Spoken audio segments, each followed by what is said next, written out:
Here's a place where you can take comfort in the knowing that whether if you've come to stay a while or just passing through, this door is open to you. Here we go. Come and let's be silent. Come and share a hug. Come, let's pray together. Come love and be loved. From the blissed out to the turned out, from the pampered to the abused, this door is open to you. Come on in, come on in, come on in, come on in. The God in us recognizes the God in you, the God in you. Whether you're black or white, gay or straight, Christian, Buddhist or Jew, this door is open to you. All right, let's go, ladies. Good morning. Rocking the girl power this morning. Kim Warder, Alicia, good morning. We got Nick back on saxophone. This is who we are. And we feel the love whenever we're together. This is why we're here. To serve the world and one another. We're being called to find a higher way. And to remember why we're here today. To love, serve, and remember. Love, serve, and remember. Love, serve, and remember who we are.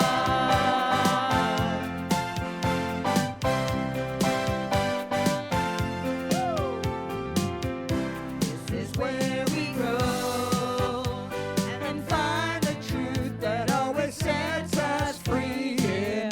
This is where we play and enjoy like-minded company. A place where we can share our joy and pain. A place where everybody knows your name. Love, serve, and remember. Love, serve, and remember. Love, serve, and remember who we are. And in remembering to love and serve, we're transforming lives that transform the world as we love, serve, and remember. Love, serve, and remember. Love, serve, and remember who we are. And remember who we are. And remember who we are.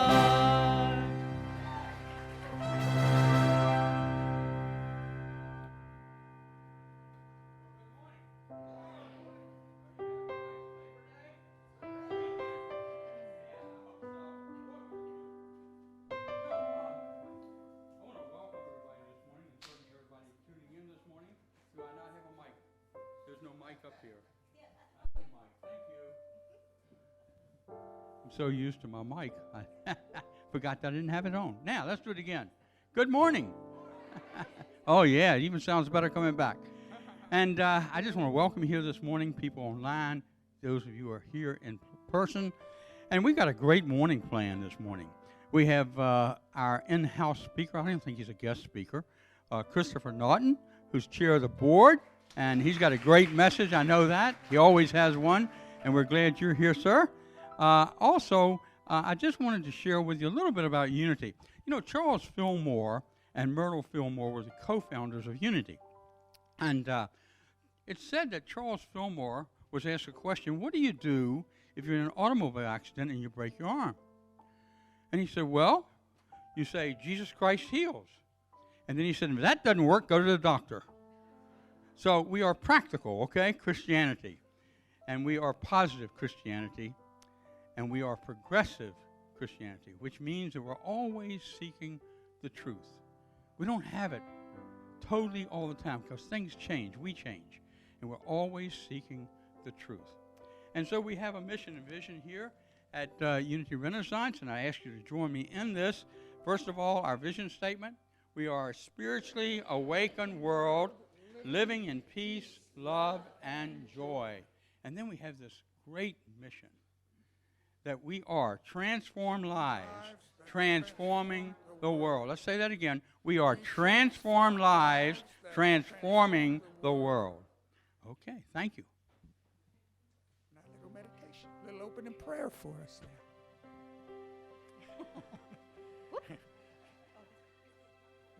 That's your nemesis, the opening prayer. That's my nemesis. Yeah. I tell you what, I've probably got a few more months here, and before this is over with, I'm going to learn. That's a pledge. Okay, so let's take this moment to do exactly what we need to do, which is to open with prayer. And so just gently, so gently, close your eyes. Feel the beauty of this morning. Remember the blue skies as you were coming here. If you were near the ocean or driving across through the bay tunnels, remember the water. How beautiful it was, just moving gently. And then let yourself be a part of that blue sky. Let yourself be a part of that ocean that's moving so beautifully. Let yourself be a part of Mother Earth and relax in Mother Earth.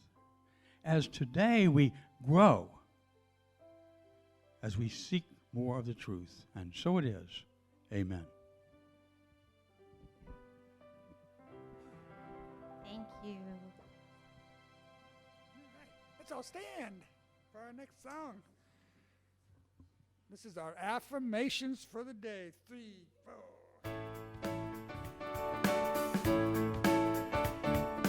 We're going to sing it to you, then you sing it back to us, all right? We say, I am a powerful, creative, spiritual being. Now you sing. Ready? I am a powerful, creative, spiritual being. Second affirmation. I can create anything I want in this life. If you believe it, say it. I can create anything I want this life. Very nice. The universe is on my side, and I am love. Your turn. The universe is on our side, and I am love.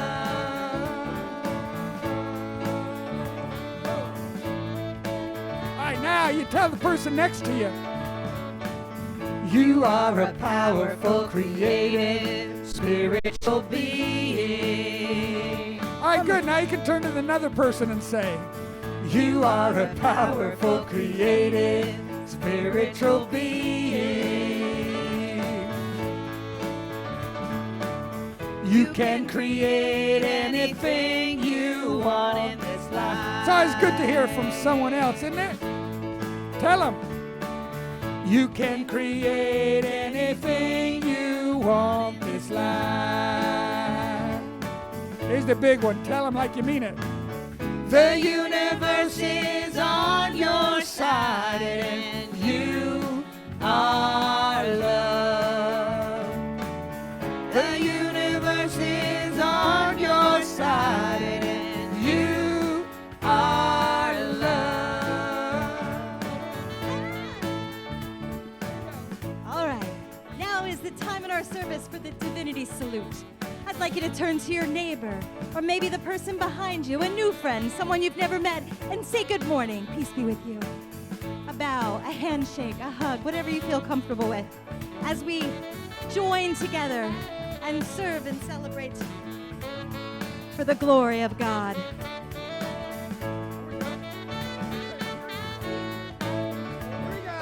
All right, now we're going to say we are. We don't have to repeat this one because we are together. one.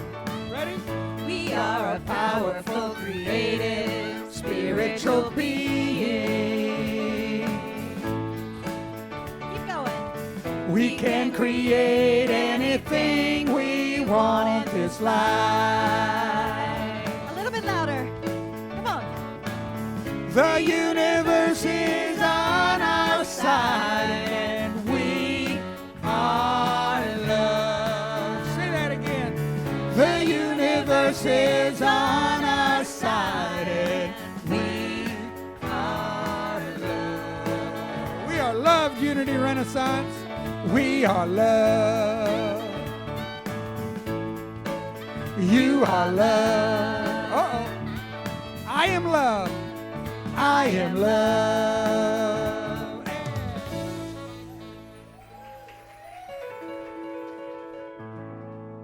Beautifully done. That's oops. Gravity.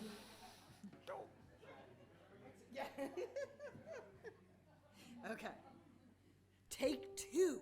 Now, is that an awesome song? I mean, that's one of my favorites. I love that song. You know, and chances are, at least for me, so I'm wishing it for all of you too. Like that'll replay through our minds throughout the day. And what awesome power, right? I mean, that's a good earworm song. So, hi everybody. I am Heidi Kohlberg. I am a grateful, enthusiastic, joy-filled member of Unity Renaissance, and it is a delight to be here with each and every one of you here in the room, and with those of you online too. Hi, glad you're here. Glad you're all here. You know, so for our daily word, today's word is refresh. Please join me in the affirmation together. Honoring the divine presence within, I am refreshed. Stretching and yawning after a good sleep. Enjoying a brisk walk in the early morning, or sipping a replenishing drink after a workout in the sun, I feel refreshed. I move forward into my next activity with a renewed feeling of well-being. Building upon and refreshing my knowledge may relieve me from thinking too much about my obligations. Spending time with a good book or revisiting favorite passages from my favorite writing can give me a relaxing mental pause. I find many opportunities to refresh my awareness that God, the divine presence, is within me wherever I am, whatever I'm doing. It only takes a moment to find God's presence reflected in the people and animals I encounter and in the natural beauty that surrounds me. And this reading was inspired by the scripture verse from Romans chapter 15, verse 32, so that by God's will I may come to you with the joy and be refreshed in your company. So if you'd like prayer support today, we have a multitude of different ways to get it. You can fill out a prayer request form and put it in the box right next to the chapel. Or if you're online or you go home and you realize you wanted to do a prayer request, you can fill out the form on our website at unityrenaissance.org. You can also call Silent Unity, Unity's prayer ministries, 24/7. It's a phenomenal resource. Used it many times, and it's amazing the people on the other end of the line at 816-969-2000. And for those of you who are here in person, we've got our amazing prayer chaplains. Please stand right there. And they'll be available after the service in the chapel, just outside the door. Would everyone please stand and join in the Lord's Song?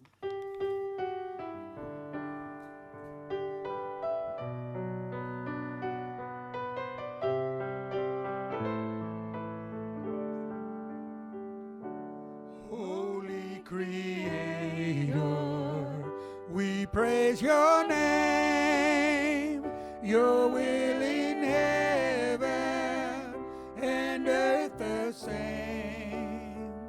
Supply our needs, Lord, from day to day.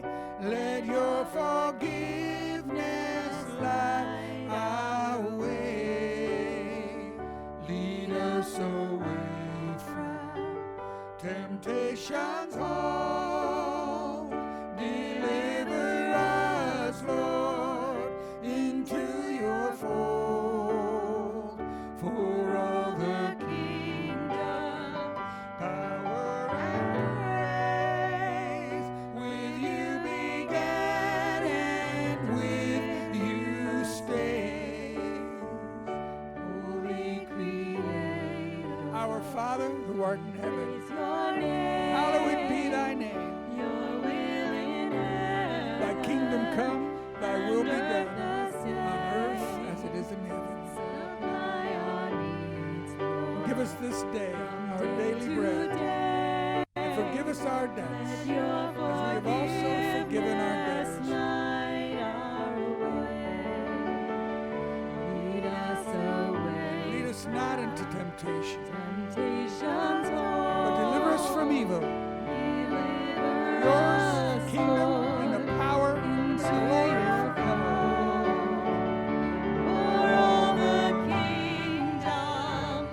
Power and praise, with you began and with you stays.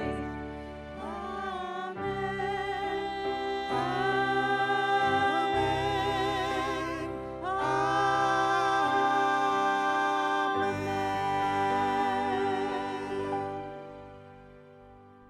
Beautiful. Thank you.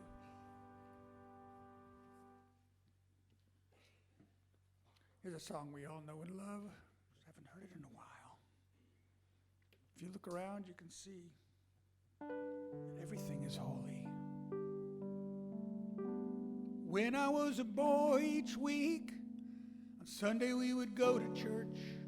We'd pay attention to the priest. He would read the holy word and consecrate the holy bread. Everyone would kneel and bow. Today the only difference is everything is holy now. Everything, look around, everything, yeah, everything is holy now. When I was in Sunday school, we would learn about the time Moses split the sea in two. Jesus made the water wine. And I remember feeling sad that miracles don't happen still. But now I can't keep track, 'cause everything's a miracle.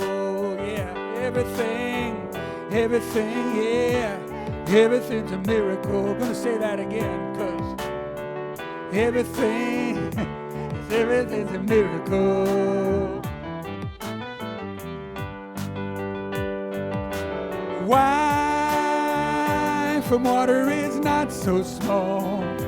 An even better magic trick is that anything is here at all. So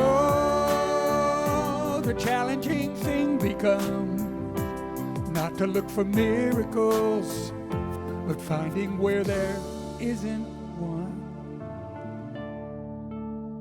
When holy water was rare at best, it barely wet my fingertips. And now I have to hold my breath like I'm swimming in a sea of it. It used to be a world half there, heaven's second-rate hand-me-down. Now I walk it with the reverent air, 'cause everything is holy now. Listen to it.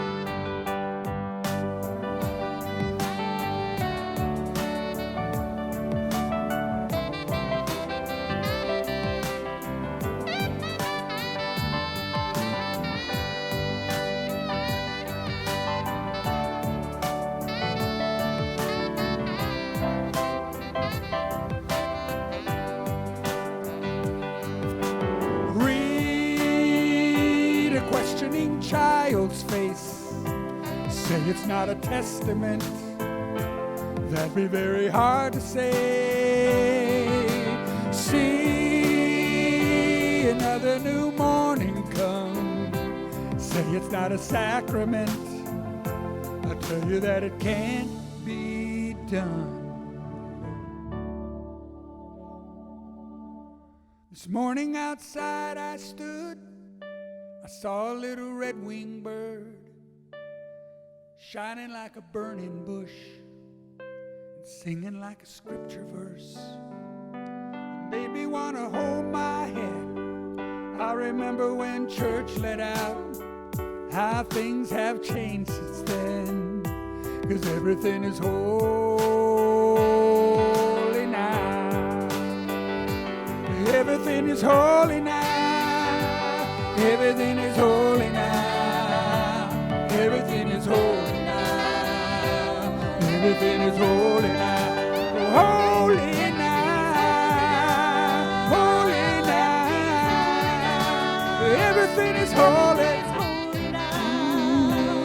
Everything is holy now. Sing it again. Everything is holy now. Everything is holy now. Everything is holy now. Everything is holy now. Everything. Everything. Thank you. Reverend McDeesey, everyone. Did you know, am I on? Did you know that when you're asked to speak here, you actually get a chance to choose some of the music? So thank you for that, Peter Mayer. So thank you for the harmonies. You guys, thank you, Nick, Dave, all of you folks. Well, good morning. It is September already. We always say that, right? Nothing new. September's like that mini New Year, right? The kids are back at school. You've already come back from vacation. Our Jewish friends always celebrate the New Year in September, right? So this is kind of a mini New Year. And I figured, well, let me go back to the beginning of sorts. Let me tell some unity stories, some new thought stories with some different twists, maybe things you haven't heard before. That's one of the reasons I'm here today. It's also a shameless plug. If this is working, there it is. It's a shameless plug for my class coming up this week, Unity in Diversity. You can sign up online or see us after the service. But this really is a very interesting time that we're living in. And I don't know how many of us really know this, but two very famous Americans that you'd know by name said that a new thought-like spirituality would eventually become the predominant religious expression in our country. Not the predominant religion, the predominant religious expression. We're going to explore that, so keep that in mind. So let's take a pulse of where we are today, all right? Where we are in our country, what we're doing, and how does that tie into new thought? Mark Twain once said that history doesn't repeat itself, but it rhymes. Well, he probably didn't say that. But here's the truth. The truth is that that does hold some truth to it. It holds water. That history goes through cycles. And that things that came up before come up in a different type of way or a different visage in this era that we happen to be in. But many great minds have said that. Thomas Jefferson said it. Great historians like Arnold Toynbee and Daniel Quinn said that history goes through cycles. And I have to tell you, the most eloquent voices in this realm today, and if this is not working, folks, there we go. Some of the most eloquent voices today were written over 25 years ago. It's called The Fourth Turning. William Strauss and Neil Howe. William Strauss has died since the book was originally published in 1997. Neil Howe has just released a new edition of that.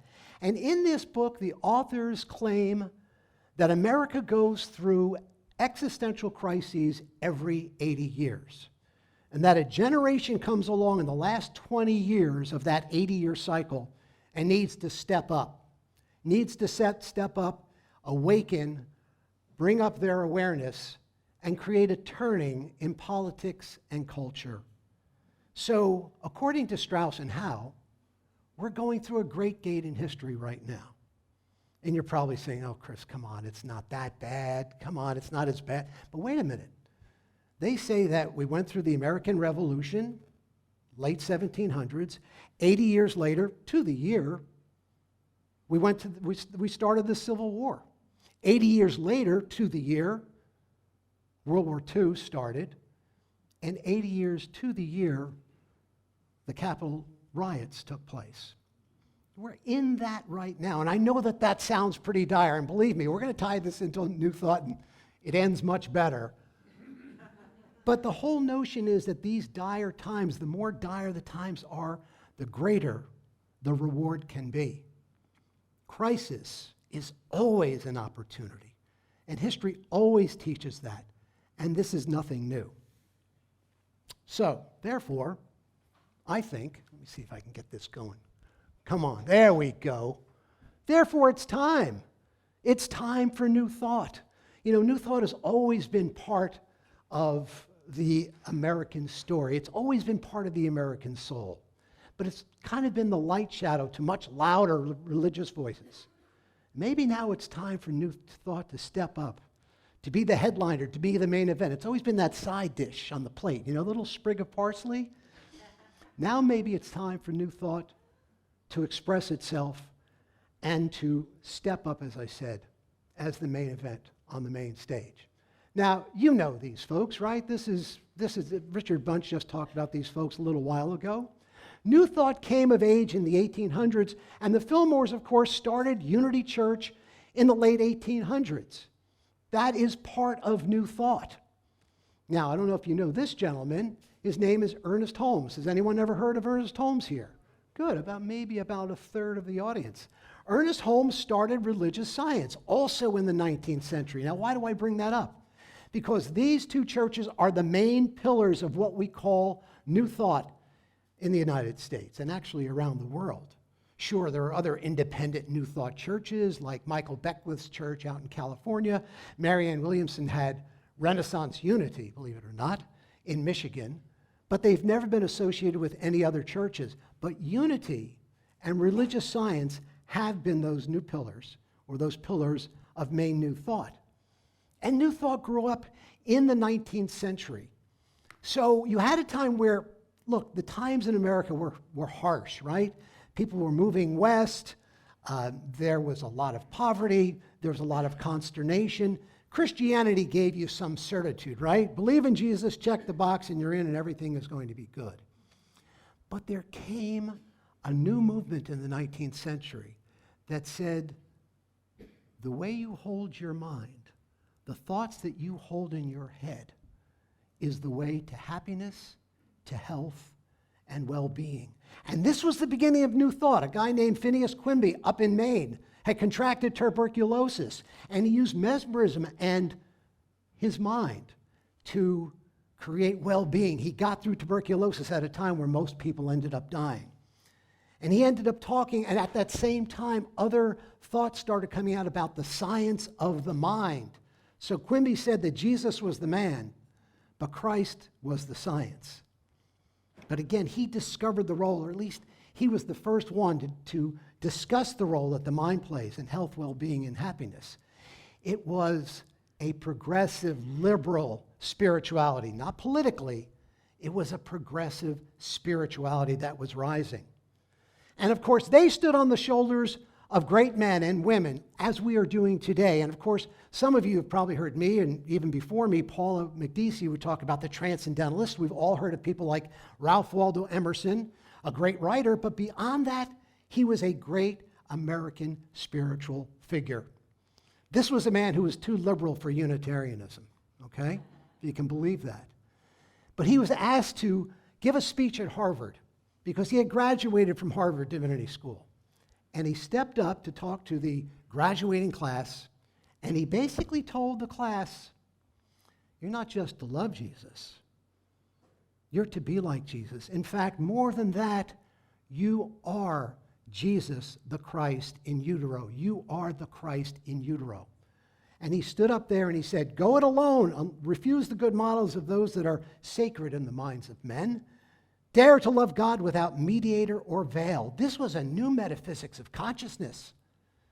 So the Emersonian philosophy is that we evolve outside of time and space, beyond our bodies, from lifetime to lifetime, transcending our bodies, transcending lifetimes, transcending births and deaths, and evolving both within time and space. And basically, he said to those people at Harvard that day, "You are the Christ."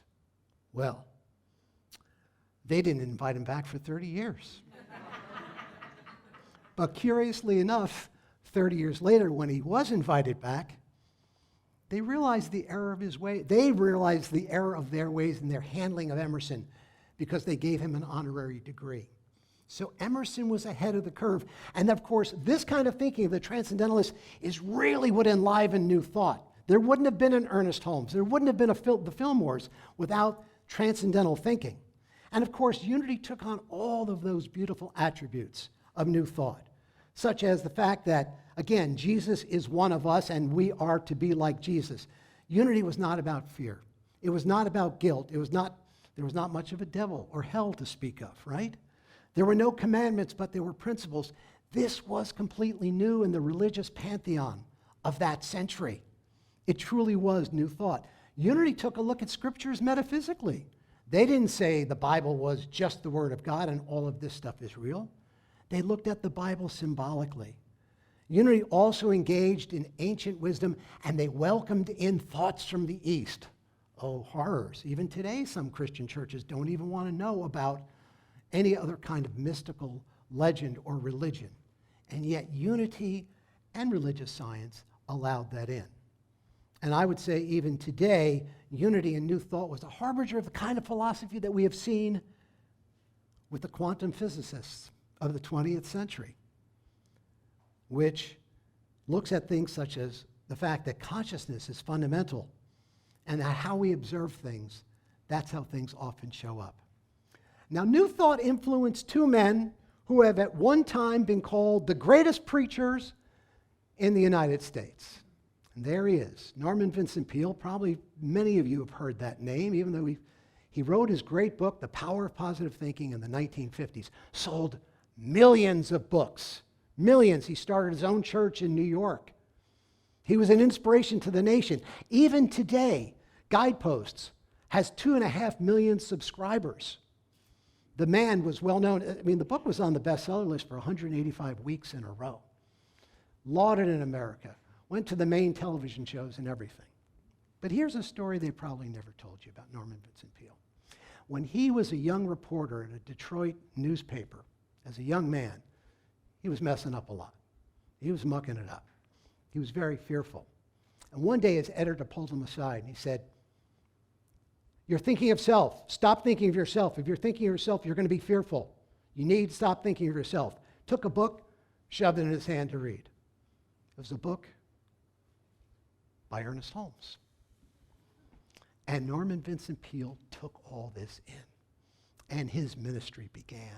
In fact, Norman Vincent Peale met Ernest Holmes, the man who founded religious science, which today, of course, is the Center for Spiritual Living.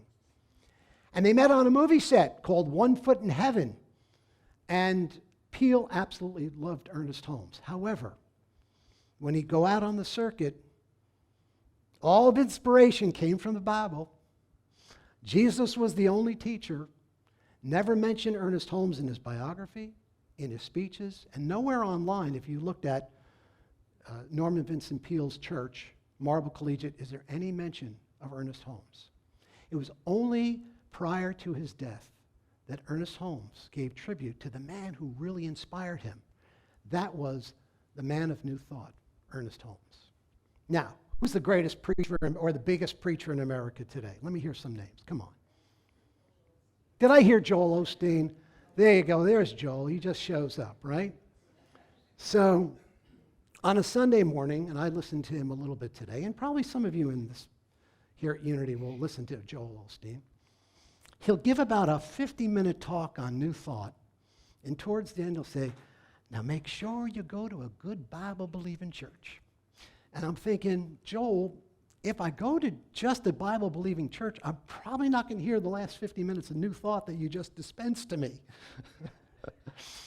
But here's one of those things that many of us don't know. is that Joel Osteen's dad, John Osteen, started Lakewood Ministries there in Houston out of a little feed store in Houston, built it up, built it up, built it up. But his messages every week were New Thought messages, how the mind creates reality, how it creates happiness, how it can bring you back to health.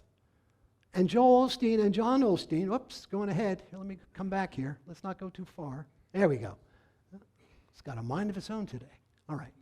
Joel Osteen, John Osteen, his dad, and Joel read the Fillmores, took the Fillmores in.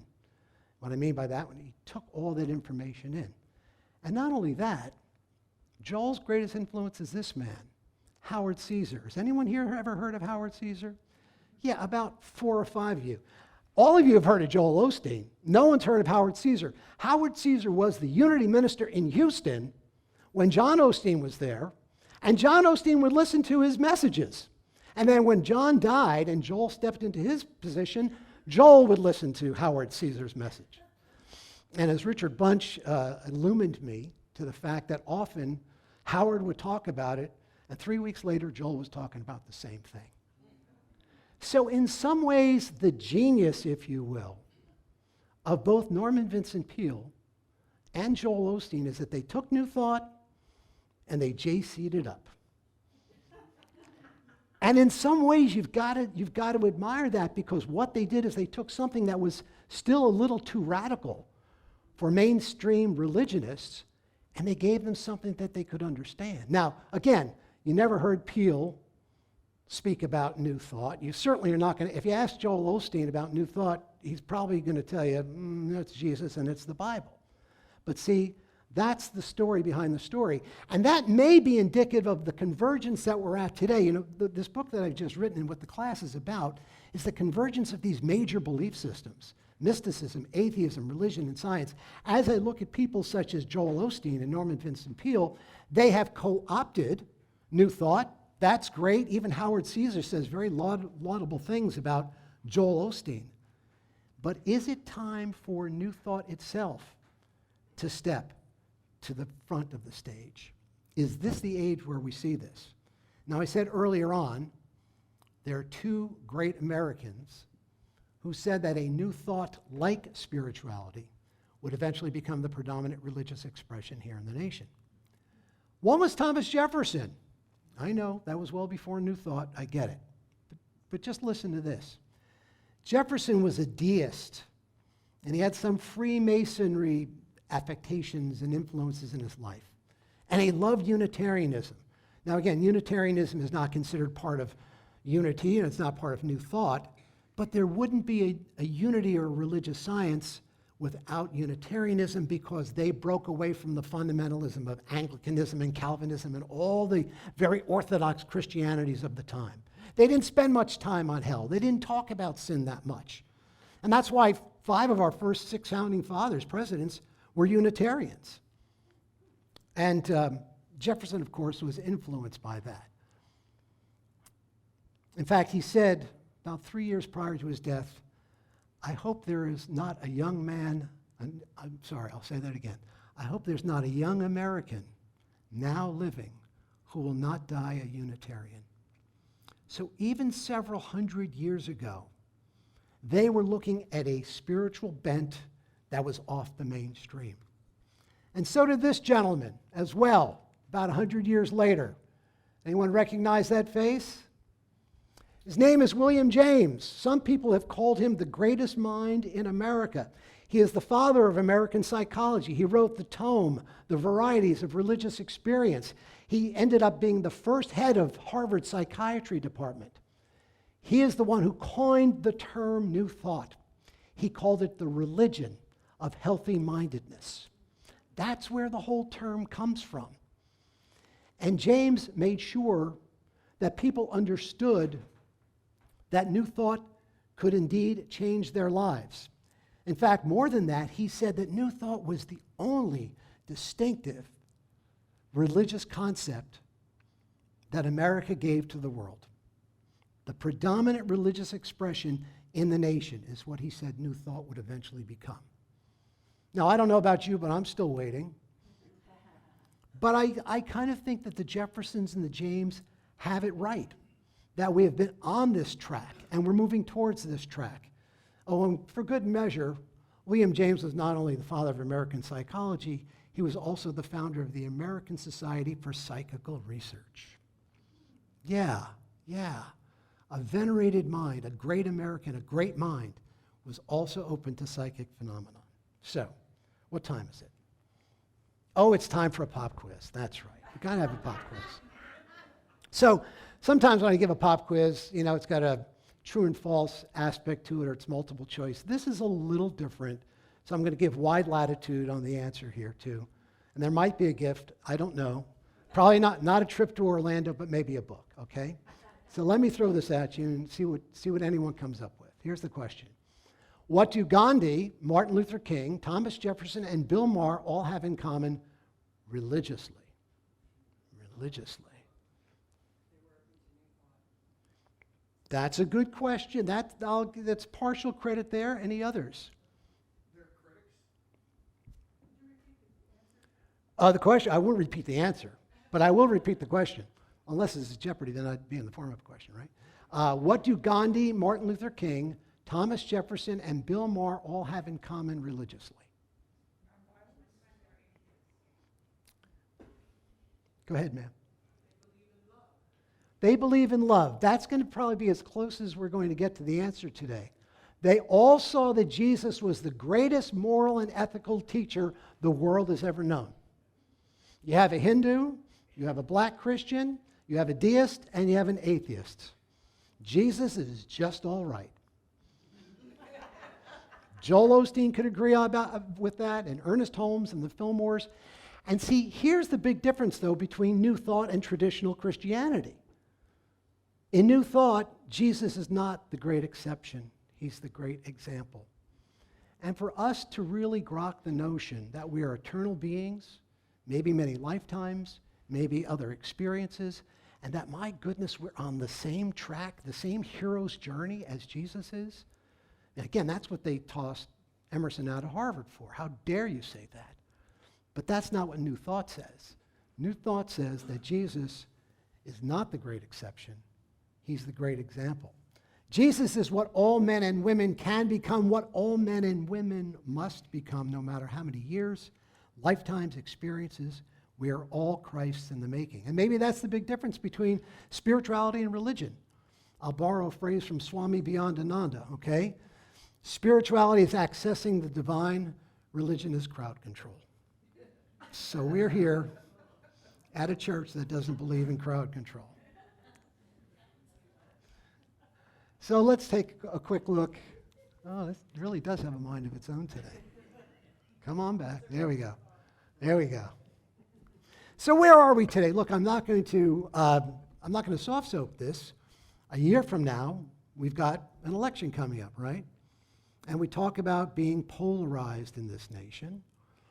And if you really want to know what polarization looks like, it looks like about half the people in the country want to get a certain candidate reelected, and the other half wants to put him in jail. That is a sobering moment. That is the aspect of polarization. And this is what Neil Howe and William Strauss said back in 1997. Before the year 2025, America will pass through a great gate of history, where the very survival of the nation will feel at stake. The nation could erupt into insurrection or civil violence, democracy could be destroyed, and millions of people scattered or killed. Or America could enter a new golden age. The rhythms of history do not reveal the outcome of the coming crisis. All they suggest is the timing and dimension. I'm not a pessimist, I'm not an optimist, I'm a realist. I know one thing is for certain. I've been called to be here at this time. You've been called here to be at this time. Your soul is in this place at this time. And it's time for new thought. It's time for new thought to stand on the stage. It's time to share and celebrate the great messages of New Thought. It's time to honor the mystical paths of all religion, which New Thought does. It's time to honor science, but also to challenge scientific materialism, which New Thought does. And it's time to not believe that atheists are going to hell, which New Thought also believes. This is a time of the convergence of major belief systems unlike the world has ever known. We've chosen to be here. And as Pierre Chardin said, everything that rises must converge. The spirit of America that has been shaped by New Thought must now guide America at this time in our lives. So today is Labor Day, or almost Labor Day. It's a mini new year of sorts. Let's jump into this new year with life and love in our hearts, confident of who we are, confident of where we've come from, and confident of how we're going to show up. Thank you so much.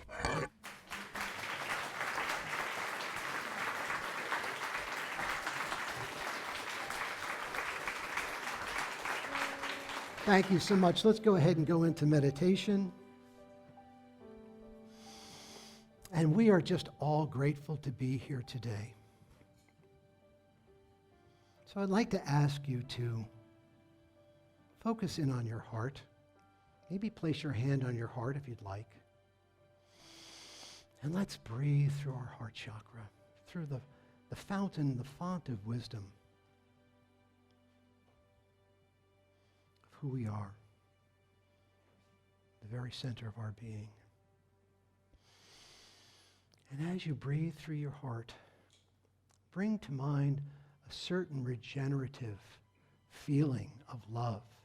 Maybe someone you love, maybe a pet, maybe for your love of your country, maybe for your love of unity, New Thought in this church. And hold that in your heart. And feel that here. And let that light grow. And now let it course through your entire being. Know that all is well. That we are called to be here at this time, to be our best selves, to be courageous, to be loving, to be knowing in our destiny. Let's take a moment in silence in our hearts at this moment.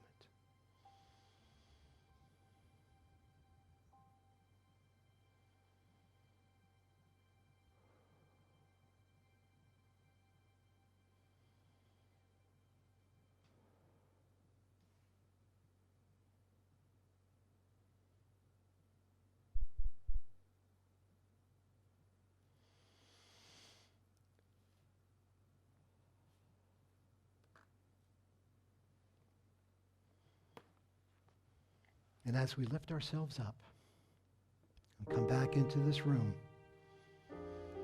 we recognize our own divinity, the divinity of one another, how intimately we are connected with one another, how we support one another, how we love each other, how we show up, comes from this font of wisdom and love. And so it is.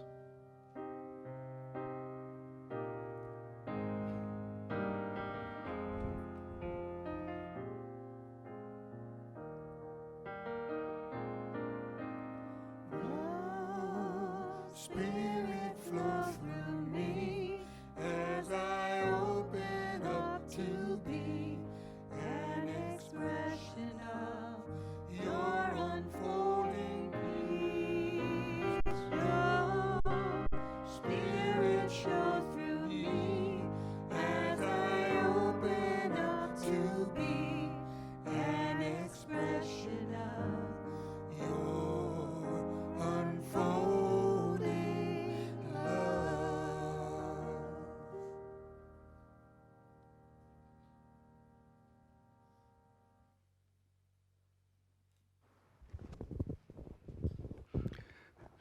Thank you, sir. You are a blessing to us. Your leadership is just unbelievable as far as I'm concerned. I know that I've worked with a lot of board chairs, okay? And you're as good as they get. Thank you so much. Thank you. And thank you for that inspiration in the history, understanding the power of New Thought that's coming about. Thank you again. And so now we have, and after a message like that, I don't mind saying this, an opportunity to give. We have an opportunity to share the good that we live in, the prosperity that we have. And you can do that by giving at the back as you leave the room. You can do that by going on our website and hit the donate button. Either one works, it's this, as long as it starts with a D. And then we also have our app, and we can also text. And how do we do that? Text to give to 540-418-1228. Text now. And so thank you for your gifts. And let's share together our prosperity blessing. There it is. Divine love through me blesses and multiplies all that I am, all that I have, all that I have, and all that I receive. That's the one I learned. I am grateful. Let's say it together. I am grateful. So thank you so much.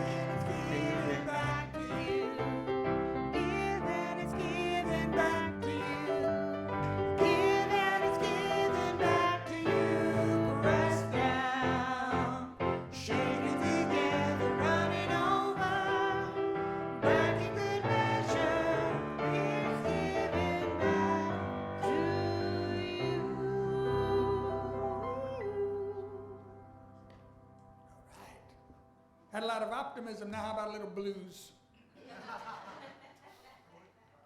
This is actually an optimistic blues song. Can you believe it? So, yeah. Featuring the lovely Miss Kim Warner. Let's have a hand for her stepping in for us this week. Love it. Okay, ready? 1, 2, 3, 4.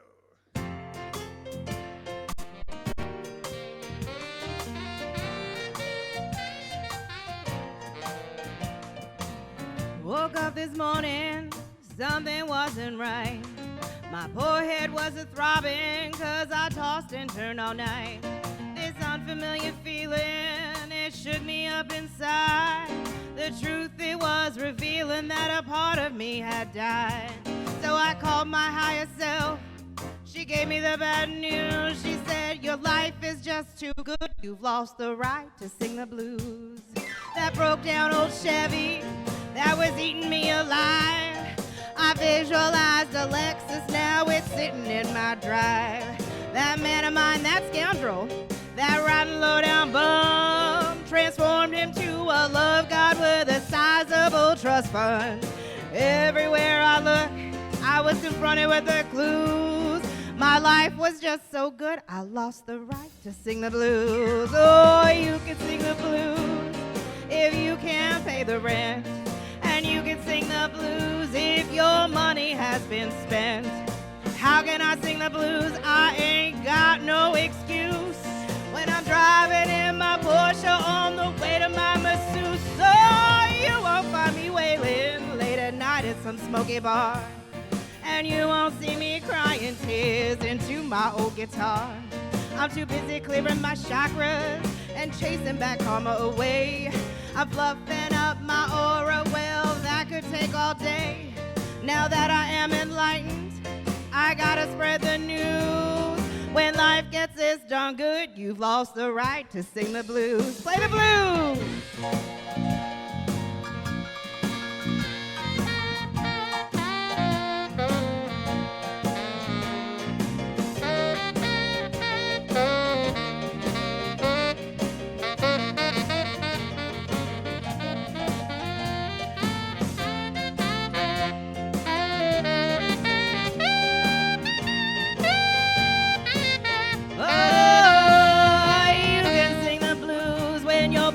Puts you down.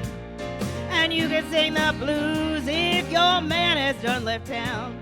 But what gives me the right to sing that mournful tune when I'm steaming with my honey in a soda you can't cool? So now you've heard my story and you understand the pain of searching and not finding any reason to complain.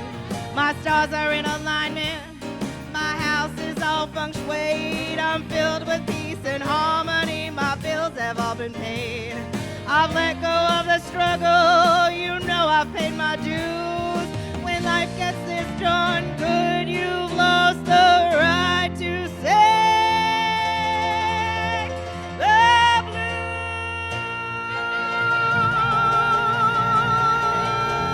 That's Kim Warner, everybody.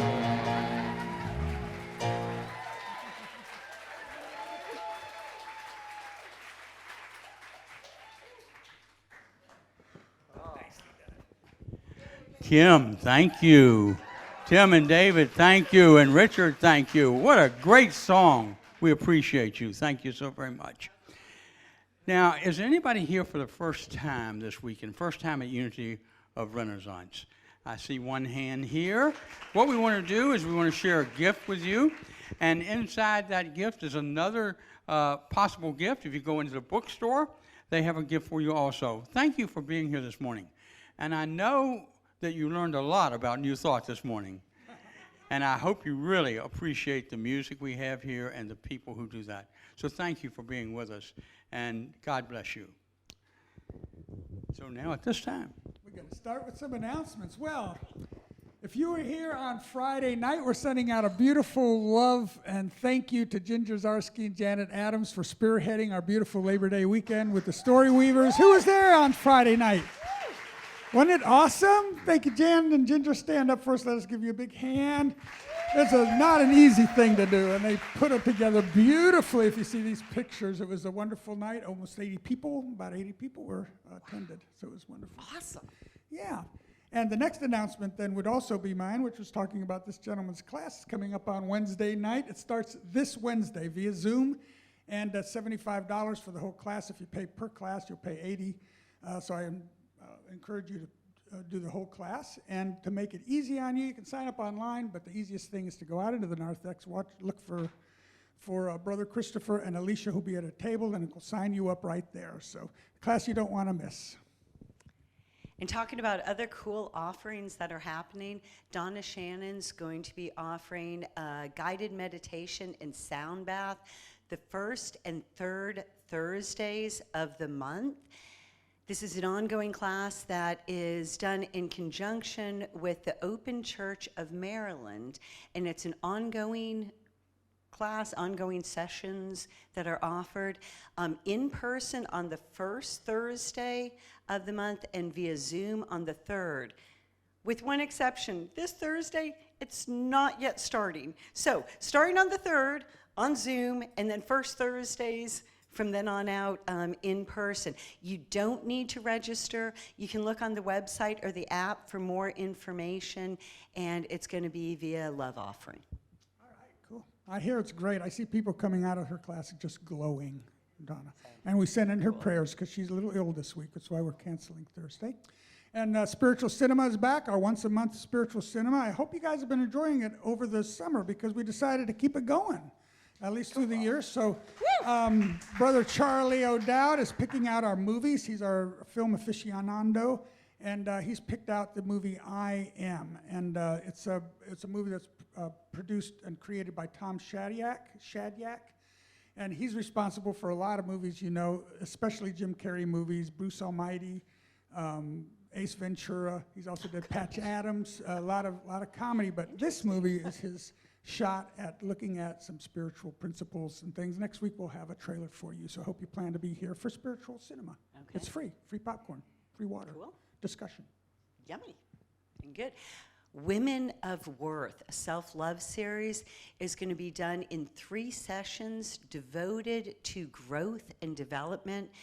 Deep dive into self-love, trust, the power of belief. Affirmative prayer, self-help tools, and meditation are going to bolster you to overcome obstacles and gain a greater confidence and trust in the inherent wisdom and knowledge to live your life of truth in who you are, a unique, incredible being of God. So join Carol Ann starting on Monday, see, Monday, September 18th should be up there, right? Yep, at 7 p.m. Then October 10th, October 16th. You sign up online, and it's $80 for the class. Men feeling left out? Do we get to come? Sorry, I don't know. I didn't ask Carol Ann, but women, it's going to be awesome. All right, Richard, Men of Worth. We're going to do a Men of Worth. There you go. You guys can take care of A yourselves. lot to do here. I call this the classiest church in Hampton Roads because we have so much class, so many things going on. And if you've recently come to the church or you've been here a while and decide, yes, I'd like to give more, I have time, I have talents specific to me, we're going to have a volunteer fair coming up in September on the 17th. That's 2 weeks from today. And there's going to be tables out there from all of our departments where you can sign up if you want to work, if you want to volunteer for ushers, greeters, and the music team, in the YFM, anywhere you want to sign up. It's an opportunity for you to look at all the volunteer opportunities here at Unity Renaissance. So that's the volunteer fair. It'll be right after church. It's very convenient. Hope to see you there. And during our ministerial search process, there is a Board of Trustees member available after the service each Sunday throughout this entire process. So if you have any Unity Renaissance related questions, that's the time to ask. And our Board of Trustee for today is Reverend Ann DeMichael. She's right over there, so woohoo! She will be available either in the sanctuary or the North X after the service. Thank you, Ann. Yeah, and I just want y'all to notice the stunning artwork that has just come in this week. This is like some of the most beautiful things I've seen. I think Sandy Stefan we have to thank for that. She's going to tell us all about that next week in a little spotlight announcement. But take a look at it. 1/3 of all of the sales from this art goes to Unity Renaissance, and it is beautiful. Next week, Brother Bunch will be back, and his talk title is A New Beginning. So let's begin to stand. Okay, and now it is time to bring in the kids. So please stand. We are walking in the light of God. We are walking in the light of God. We are walking in the light of God. We are walking in the light of God. We are walking, the world. We are walking in the light of God. We are walking, the world. We are walking in the light of God. We are walking in the light of God. We are walking in the light of God. We are walking in the light of God. Yes, we are walking in the light of God. Welcome back, children. Thank you, thank you. Good morning, it's so good to be back. We're so happy you're here. Thank you so much for being here. Good morning to all of you. Well, we had such excitement going on in the back. We had what we are calling stupendous, what was the first word? Oh, sensational. Thank you. Sorry, B's our cheerleader. Sensational Skills Sunday. And we kicked it off for the first time, and I'm going to let the children share that with you. I'm not going to take their thunder at all, but I just want to say a very big, huge thank you to our first volunteers, and that was Miss Barb, Miss Amber, Mr. Ben, and Mr. Jason as they were working with all our children today and shared their skills. We are encouraging all of you, if you have a skill you'd like to share with our children, we would love to have you on the first Sunday of each month. And we're booked all the way till January already. So if you want to get your spot, it's January on. Don't forget to get in contact with us, okay? Let's begin with giving a prayer for the offertory. Take a deep breath, everyone, with me, please. Sweet, sweet Spirit, thank you so much for all you've given us for today. For these offerings that are monetary, for the offerings of our volunteers, for the offerings that our children brought to us today with their smiles and their joy and their laughter. We are so grateful to have them, and so it is. Amen. And we have some sharers. We have 3 sharers today. I'm back. Okay. Okay, guys. We learned that spiders, bugs, snakes, like any kind of bug is not scary. They help our environment. Thanks God for giving the lovely bugs that give us food and yummy health.